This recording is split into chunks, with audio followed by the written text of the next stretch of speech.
Hello hi friends, ಎಲ್ಲರಿಗೂ ನಮಸ್ಕಾರ. ನಾನು ಈ ದಿನ ನಿಮಗೆ ಎಲ್ಲಿ ಹೋಗಿದ್ದೀನಿ ಅಂತ ನೋಡಿಸಿದ್ದೀನಿ. ಇದು ಬಂದು ಇಸ್ಕಾನ್ ಟೆಂಪಲ್ ಬ್ಯಾಂಗ್ಳೂರಲ್ಲಿ. ತುಂಬ ಚೆನ್ನಾಗಿದೆ. ಇಸ್ಕಾನ್ ಅಂತಂದರೆ ರಾಧಾಕೃಷ್ಣ ಟೆಂಪಲ್ಲು. ಯಾರ್ಯಾರಿಗೆಲ್ಲ ರಾಧಾಕೃಷ್ಣ ಅಂದರೆ ಇಷ್ಟ ಇರೋರೆಲ್ಲ ನೋಡಲೇಬೇಕಾಗಿರೋ ಪ್ಲೇಸ್ ಇದು. ತುಂಬ ಚೆನ್ನಾಗಿದೆ, ಪೀಸ್ಫುಲ್ಲಾಗಿದೆ ಪ್ಲೇಸ್ ಅಂತೂ. ಹೋಗಿ ವಿಸಿಟ್ ಮಾಡಿ. ನೋಡಿ, ನಾವು ಹೋದ ತಕ್ಷಣ ನಾವು 500 ಟಿಕೆಟ್ ತೊಗೊಂಡ್ವಿ. ಮತ್ತು ಅದಾದಮೇಲೆ ಅಲ್ಲಿ ಸ್ಲಿಪ್ಪರ್ಸ್ ಎಲ್ಲ ಅಲ್ಲೇ ಬಿಡಬೇಕು. ಅದು ಬಿಟ್ಟರೆ ಒಂದು 10 ರೂಪಾಯಿ ಕೊಡಬೇಕು ಒಂದು ಜೊತೆಗೆ. ಅಲ್ಲಿ ಬಿಟ್ಬಿಟ್ಟೆ ನೋಡಿ ನಡಿಬೇಕು. ಮೋಸ್ಟ್ಲಿ ಒಂದು ಎಷ್ಟು ಮೆಟ್ಲು ಇರ್ಬೋದು ಅಂದ್ಕೊಂಡಿರ್ತೀರ. ನಿಜ ಹೇಳ್ತೀನಿ, ಒಂದು 50-100 ಇರ್ಬೋದು ಮೆಟ್ಲು. ಹತ್ತಿ ಸಾಕೋಗ್ಬಿಟ್ವಿ. ಫೈನಲಾಗಿ ದೇವ್ರು ನೋಡೋಷ್ಟು ತುಂಬ ಖುಷಿ ಆಯಿತು.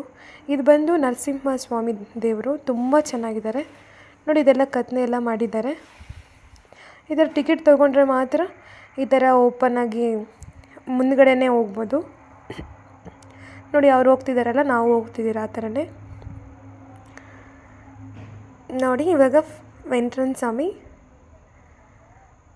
ನೋಡಿ ತುಂಬ ಚೆನ್ನಾಗಿದೆ ಅಲ್ವಾ. ಇಲ್ಲಿ ನರಸಿಂಹ ಸ್ವಾಮಿ, ವೆಂಕಟೇಶ್ವರ, ರಾಧಾಕೃಷ್ಣ ದೇವರಿರೋದು. ನೋಡಿ, ಇನ್ನೂ ಹತ್ತನೇ ಇದ್ದೀರಿ ನಾವು ಮೆಟ್ಲೆಲ್ಲ. ಫೈನಲಾಗಿ ಬಂದ್ವಿ. ರಾಧಾಕೃಷ್ಣ ನೋಡಿ ಎಷ್ಟು ಚೆನ್ನಾಗಿದೆ ನೋಡೋಷ್ಟಿಗೆ. ಇದು ನೋಡಿ, ಇದೆಲ್ಲ ಹಿಡ್ಕೋಬಾರ್ದು, CC ಕ್ಯಾಮ್ರಾನು ಇರುತ್ತೆ. ಬಟ್ ನಾನು ನೋಡಿಸ್ಬೇಕು ಅಂತ ಇಟ್ಕೊಂಡೆ. ಅದಾದಮೇಲೆ ಇಲ್ಲೆಲ್ಲ ರಾಧಾಕೃಷ್ಣ ಬುಕ್ಸ್ ಎಲ್ಲ ಇರುತ್ತೆ. ಯಾರು ಬೇಕಾದ್ರೆ ಬುಕ್ಸ್ ಎಲ್ಲ ತೊಗೊಬೋದು. ಆ 500 ಟಿಕೆಟ್ಗೆ 70 ರುಪೀಸ್ ತೊಗೊಬೋದು ಬುಕ್ಸು. ಇಲ್ಲಾಂದರೆ ಡಿಸ್ಕೌಂಟ್ ಇರುತ್ತೆ. ನೋಡಿ, ಇಲ್ಲೆಲ್ಲ ರಾಧಾಕೃಷ್ಣ ಬೊಂಬೆದು ಏನೇನು ಬೇಕು ಅದೆಲ್ಲ ಇರುತ್ತೆ. ಬುಕ್ಸು, ಬೊಂಬೆಗಳು ನೋಡಿ. ಇದೆಲ್ಲ ನೋಡೋಕ್ಕಂತೂ ಪೀಸ್ಫುಲ್ ಆಗಿರುತ್ತೆ ಮಕ್ಕಳ ಜೊತೆ, ಫ್ಯಾಮ್ಲಿ ಜೊತೆ. ನೀವು ಏನು ಬೇಕೋ ಅದು ತೊಗೊಬೋದು. ನಾವು ತಿನ್ನಬೇಕು ಅಂತ ಫ್ರೆಂಚ್ ಫ್ರೈಸ್ ತೊಗೊಂಡ್ವಿ. ಇದು ಬಂದು 50 ರೂಪಾಯಿ. ತಿಂದ್ಬಿಟ್ಟು ಹಂಗೆ ನಡ್ಕೊಂಡು ಹೋಗ್ತಿದ್ವಿ. ನೋಡಿ, ಇನ್ನೂ ಮೆಟ್ಲು ಹತ್ತನೇ ಇದ್ದೀವಿ. ನೋಡಿ, ಇಲ್ಲಿ ವಾಟರ್ ಎಲ್ಲ ಎಷ್ಟು ಚೆನ್ನಾಗಿದೆಯೋ ನೋಡೋಕ್ಕೆ. ತುಂಬ ಚೆನ್ನಾಗಿದೆಯಲ್ವ ಪ್ಲೇಸ್ ಅಂತೂ. ನಮಗಂತೂ ತುಂಬ ಇಷ್ಟ ಆಯಿತು ನೋಡೋಕ್ಕೆ.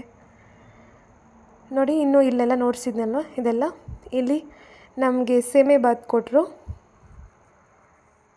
ನೋಡಿ, ಎಲ್ಲರೂ ತಿಂತಿದ್ದಾರೆ ಅಲ್ಲಿ ಕೂತ್ಕೊಂಡು. ತಿಂದ್ಬಿಟ್ಟು ಹಂಗೆ ನಡ್ಕೊಂಡು ಬಂದ್ವಿ.